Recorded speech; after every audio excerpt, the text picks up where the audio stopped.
नमस्कार दोस्तों, मैं हूं हिमलेश देवांगन छत्तीसगढ़ के धमतरी ज़िले से।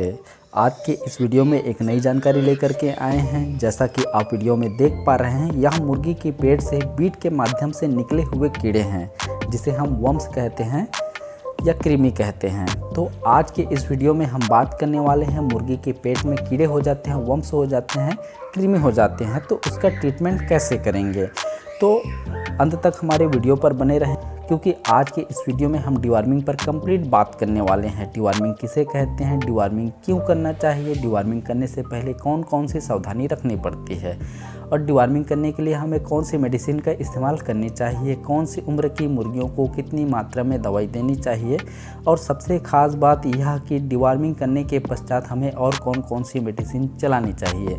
क्योंकि जो नए मुर्गी पालक भाई है हो सकते हैं उनको पता नहीं होगा कि डिवॉर्मिंग करने के पश्चात उसके लीवर को इफ़ेक्ट करता है। तो लीवर को इफ़ेक्ट ना करे, इसके लिए हम और मेडिसिन चलाते हैं।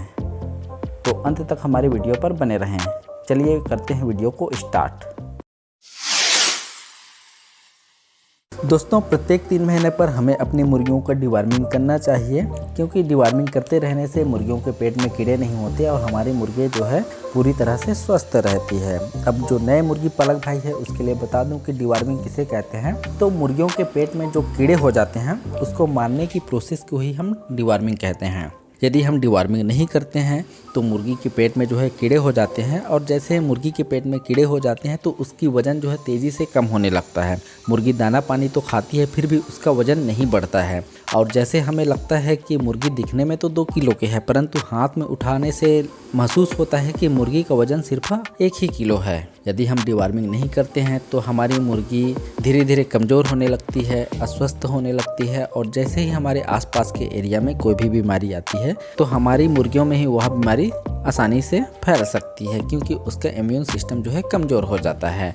और कभी कभी यह भी देखा जाता है कि यदि हमने डिवॉर्मिंग सही समय में नहीं किया तो मुर्गियों के पेट के कीड़े की तादाद जो है बढ़ जाती है और उसके पोटे को जाम कर लेती है, जिससे जो है मुर्गी की मौत हो जाती है। इसलिए हमें प्रत्येक 3 माह पर मुर्गियों को डिवॉर्मिंग करते रहना चाहिए। हमें डिवॉर्मिंग करने से पहले सावधानी रखनी बहुत ज़्यादा ज़रूरी होती है। हमें सबसे पहले तो हमें 3 महीने से कम उम्र के चूजे का डिवॉर्मिंग नहीं करना चाहिए, क्योंकि 3 महीने से कम उम्र के चूजे का लीवर फंक्शनल जो है डेवलप नहीं हुआ रहता है, और डिवॉर्मिंग करने से लीवर को इफेक्ट करता है। इसलिए हमें छोटे चूजे का डिवॉर्मिंग नहीं करना। जब उस मुर्गी में कृमि हो गया हो तभी 3 महीने के कम उम्र के चूजे का डिवॉर्मिंग करना चाहिए। और डिवॉर्मिंग हमेशा खाली पेट में करना चाहिए। सुबह के समय मुर्गियों का डिवॉर्मिंग करना बहुत अच्छा समय होता है, क्योंकि सुबह के समय मुर्गी जो है खाली पेट में रहती है। तो जब भी आप डिवॉर्मिंग करें तो अपनी मुर्गियों को सुबह के समय करें। और डिवॉर्मिंग करने के लिए आप कौन सा मेडिसिन का इस्तेमाल करेंगे, तो डिवॉर्मिंग करने के लिए आप कोई भी एल्बेंडाजोल सिरप का इस्तेमाल कर सकते हैं। जैसे मेरे पास एल्बोमार सिरप है,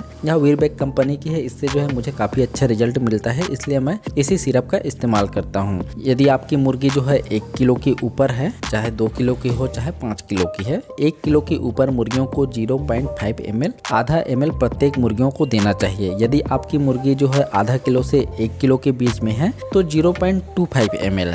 और यदि आपकी मुर्गी जो है 3 महीना कंप्लीट हो चुका है और उसका वजन आधा किलो के आसपास है, तो आपको प्रत्येक मुर्गियों को 3 बूंद देना चाहिए। मुर्गियों को डिवॉर्मिंग करने के लिए डायरेक्ट आप सिरिंज के माध्यम से भी दे सकते हैं और पानी में मिलाकर के भी दे सकते हैं। यदि आपके पास कम संख्या में मुर्गी है, यदि आपकी मुर्गी जो है 1 किलो के ऊपर वाली है, तो प्रत्येक मुर्गी को 0.5 ml देंगे, तो उसमें 0.5 ml पानी मिलाना है और सिरिंज के माध्यम से उसके मुंह में डाल देना है। यदि आपके पास बहुत सारी मुर्गियां हैं तो एक एक मुर्गियों को पकड़ना जो है मुश्किल होता है। तो मुर्गियां जो है 1 घंटे में जितने पानी पीती है, 1 घंटे में आपको कैलकुलेशन कर लेना है कि 1 घंटे में इतनी मुर्गियां हमारी पानी पी लेती है। तो उस पानी में आपको मुर्गियों की संख्या के हिसाब से कैलकुलेशन कर लेना है और उसमें आप मेडिसिन मिला देना है। यदि आपकी मुर्गी जो है 1 किलो के ऊपर है तो प्रत्येक मुर्गियों को 0.5 ml देना है। उसके हिसाब से आप कैलकुलेशन करके मुर्गियों को पानी में मिला करके दे सकते हैं। अब हम बात करते हैं कि डिवॉर्मिंग करने के पश्चात हमें और कौन कौन सी मेडिसिन चलानी होती है। जैसे कि नए मुर्गी पालक भाई है, हो सकते हैं उसको पता है या नहीं है कि डिवॉर्मिंग जब भी हम करते हैं तो उसके लीवर को जो है हल्का सा डैमेज करता है, कि लीवर को इफेक्ट करता है। है, तो उसके लीवर को किसी प्रकार का कोई नुकसान ना हो उसके लिए हमें लीवर टॉनिक चलाना होता है। मेरे पास ब्रोटोन सिरप है, आप कोई भी लीवर टॉनिक चला सकते हैं। लीवर टॉनिक का भी डोज सेम रहेगा। जो 1 किलो के ऊपर की मुर्गियां हैं उसको 0.5 ml, एक आधा किलो से 1 किलो के बीच की मुर्गियां हैं उसको 0.25 ml और आधा किलो से कम उम्र की मुर्गियां हैं उसको 3 बूंद देना है।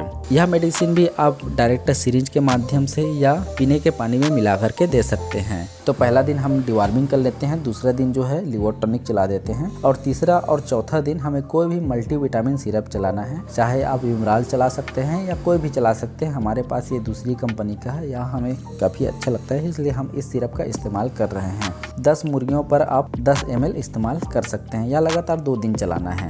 तो इस प्रकार से आप अपनी मुर्गियों का डिवॉर्मिंग कर सकते हैं या जो है कंप्लीट प्रोसेस है। इससे जो है आपकी मुर्गी जो है काफ़ी हेल्थी रहेगी, किसी प्रकार की कोई बीमारी नहीं आएगी और आपका डिवॉर्मिंग की प्रोसेस अच्छे से होगा। दोस्तों, इस प्रकार की मुर्गी पालन से संबंधित जानकारी, मुर्गी में होने वाली बीमारी एवं उसके इलाज से संबंधित जानकारी पाने के लिए आप हमारे चैनल को सब्सक्राइब कर लीजिए ताकि भविष्य में आने वाली नई नई जानकारी आपको मिलती रहे। जय हिंद।